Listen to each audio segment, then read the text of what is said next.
Bonjour, Fadela Amara, secrétaire d'État chargée de la politique de la ville dans le gouvernement de François Fillon. Merci d'être avec nous. Vous travaillez donc pour la politique de la ville, les internats d'excellence, les académies artistiques pour que les quartiers retrouvent le même niveau les uns entre les autres. C'est-à-dire qu'on arrive vraiment à une vraie politique de la ville après avoir dit si longtemps qu'on n'y arrivait pas. Écoutez, moi je pense qu'on continuera à avoir des critiques sur la politique de la ville, comme sur toutes les politiques publiques, c'est normal. Mais c'est bien de temps en temps de souligner qu'il y a des choses qui avancent et qui vont dans le bon sens. Les internats d'excellence, par exemple, qui ont été inaugurés il y a quelque temps par le président de la République, Nicolas Sarkozy, à Marny-le-Roi, nous prouvent qu'en mettant en place et en réunissant les conditions de la réussite des enfants des quartiers populaires, des élèves méritants, c'est-à-dire tous celles et ceux qui font des efforts malgré les conditions difficiles, même si ce n'est pas les premiers de la classe, eh ben on peut justement arriver à créer des conditions de leur réussite. Donc les internats d'excellence pour lesquels je me suis battue, je les voulais absolument, avec d'ailleurs un fort soutien du président de la République.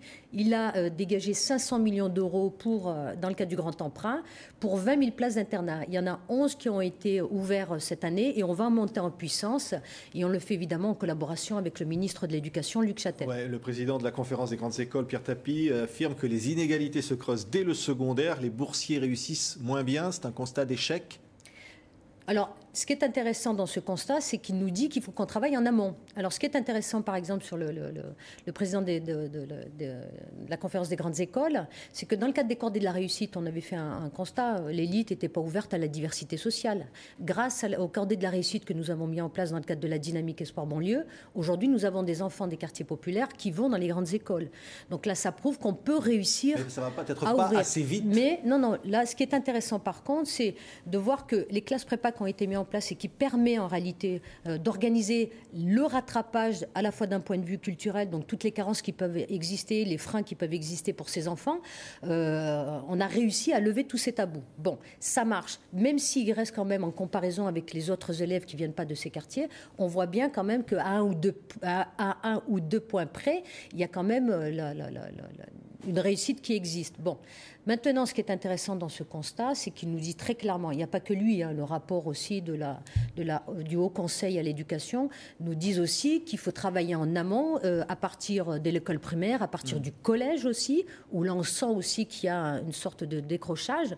Il faut absolument qu'on travaille beaucoup plus en amont, à la fois dans le primaire, à la fois dans le collège, pour renforcer les besoins. Alors il y a des dispositifs qui ont été mis en place par l'Éducation nationale dans le cadre de la dynamique Espoir banlieue, que ce soit l'accompagnement scolaire, que ce soit la réussite éducative qui est saluée par l'ensemble des élus, mais aussi tous les dispositifs que nous avons mis en place pour lutter contre le décrochage scolaire. Oui. Ce qui m'importe, moi, tout de suite, c'est que je pense en réalité sur le fond.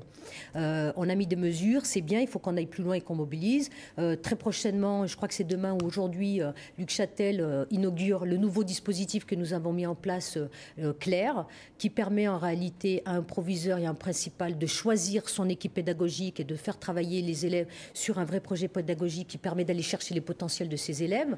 Donc ça, c'est intéressant. Il y a 105 établissements aujourd'hui qui relèvent de ce dispositif-là. Mais pour l'efficacité, oui, Fadela Amara, par exemple, est-ce que c'est utile d'avoir un comité d'évaluation et de soutien de l'Agence nationale de rénovation urbaine, présidé actuellement par Yazid Sabeg? Ça sert à quelque chose? Alors ça, on est sur la rénovation urbaine. Moi, dans la logique de la politique de la ville que j'ai souhaité mener, et pour clarifier l'organigramme de la politique de la ville, j'ai souhaité qu'il n'y ait qu'un outil d'évaluation. Et l'outil d'évaluation qui est l'ONZUS, Observatoire national des zones urbaines sensibles, qui en réalité évalue toutes les politiques publiques qui sont en direction de ces territoires en difficulté. Donc on a clarifié l'organigramme. Maintenant, par l'ANRU, qui s'est doté du comité d'évaluation et de suivi, c'était une sorte de petit organe qui évaluait les politiques en direction de la rénovation urbaine. Ça sert à quelque chose, il faut le garder? Parce qu'on dit beaucoup que ça ne sert à rien. Moi, j'ai souhaité clarifier le plus possible. Donc, vous avez un élu un sénateur qui s'appelle le sénateur Dallier, qui a proposé un amendement qui enlève, je dirais, les moyens financiers à cet organe parce qu'il considère que c'est pas si utile que ça. Tout doit être transféré du côté de l'ONZUS. Donc le comité va continuer d'exister, mais au lieu de travailler seul de son côté, il va travailler avec l'ONZUS pour mettre en place ces politiques d'évaluation, y compris donc notamment en direction... Yazid Sabeg à la présidence de ce comité. Je pense que Yazid Sabek, ce n'est pas une question d'individu en réalité. La vérité, c'est que quand on crée des comités comme celui-ci, il existe depuis 2004, il faut régénérer, il faut qu'il y ait des changements, il faut qu'il y ait des nouvelles personnes qui puissent travailler. On a énormément de forces vives dans ce pays qui sont opérationnelles, qui ont des compétences et qui peuvent amener un plus. Vous savez, la question de l'usure, elle est importante aussi, donc il faut régénérer ce comité. Donc, oui. Moi, je souhaite évidemment, tous celles et ceux qui veulent travailler sur cette question-là sont les bienvenus, mais moi je pense qu'il faut... nécessairement Yazid Sabek, donc. C'est pas obligé. Ouais. Et puis de toute manière, c'est difficile parce qu'il est commissaire à la diversité. C'est difficile d'être juge et partie surtout. Ouais. Là aujourd'hui, il fait quasiment partie du gouvernement puisqu'il est commissaire à la diversité. Il peut pas être juge et partie. Je crois que là, pour le coup, il y a un conflit d'intérêts. Vous aviez dit, Fadela Amara, certains conseillers de François Fillon sont un peu à l'ouest concernant les banlieues. Vous le dites toujours, ça, hein? Oui, je le dis toujours. Je ne dirais pas l'ensemble, évidemment, des conseillers de François Fillon. Mais c'est vrai que sur certains sujets, notamment sur le mien, il y a des difficultés. Il n'y a pas que du côté de Matignon. Je le vois un peu partout, y compris dans des administrations. Il y en a qui ne comprennent pas ce que c'est que la politique de la ville. Ils n'ont pas le logiciel. C'est-à-dire qu'ils n'arrivent pas à avoir une perception des difficultés sociales et économiques que nous vivons dans les quartiers. On parle beaucoup, Fadela Amara, d'un remaniement ministériel. Si c'est Borloo qui prend Matignon, ça ira mieux ? Écoutez, c'est pas moi qui décide, c'est le président. Oui. Mais si vous me demandez ce que j'en pense, moi je pense que ça serait bien. Pourquoi ? Parce que ne serait-ce que rien que sur mes sujets, je sais que Borloo ne lâchera pas les quartiers et fera tout pour améliorer la situation dans les banlieues et dans les quartiers en difficulté pour les populations qui habitent. Je vous rappelle qu'il a été ministre de la cohésion sociale. C'est lui qui a mis en place l'ANRU. C'est lui qui a engagé 12 milliards d'euros pour rénover les 500 quartiers aujourd'hui en chantier, alors où on se parle, ces quartiers difficiles. Donc, c'est lui qui a ramené du qui a ramené du vert. Moi, j'ai été que dans la continuité parce que j'ai trouvé que c'était formidable ce qu'il avait fait. Et puis surtout, il a un capital sympathie dans l'opinion publique et notamment dans les quartiers en difficulté, qui est très important. Je sais qu'il tient à ces sujets. Il y a Kouchner, il y a Bussereau qui ont annoncé qu'ils ne feraient plus partie du gouvernement bientôt. J'ai entendu Bussereau, je n'ai pas entendu Kouchner, moi.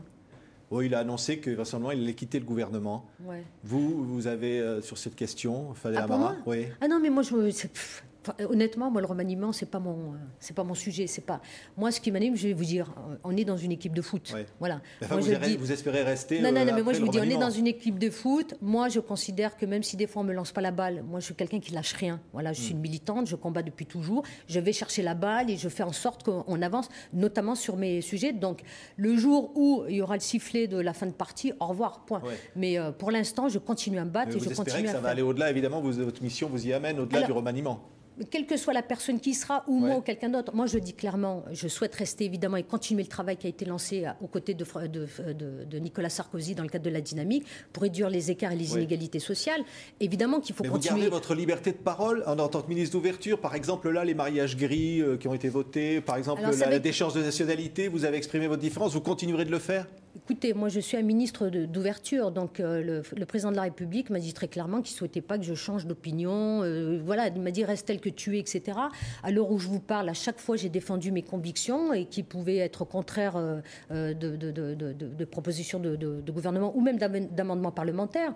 Donc je défends mes positions, la discrimination positive, je suis contre, les statistiques ethniques, je suis contre, l'ADN, j'ai dit, voilà, tout ça, voilà. Bon, aujourd'hui je continuerai évidemment, mais je suis assez responsable pour ne pas foutre en l'air la cohésion du gouvernement, évidemment. Mais je pense qu'il y a des lignes qu'il ne faut pas franchir, donc je continuerai à m'exprimer. Je ne pense pas que ça gêne le président Sarkozy, je vais vous dire pourquoi. D'abord, je n'ai jamais reçu de pression de l'Élysée, à chaque fois que je me suis positionnée, premièrement. Et deuxièmement, je pense que profondément, le président Sarkozy est quelqu'un qui est un vrai démocrate et qui n'est pas du tout sectaire.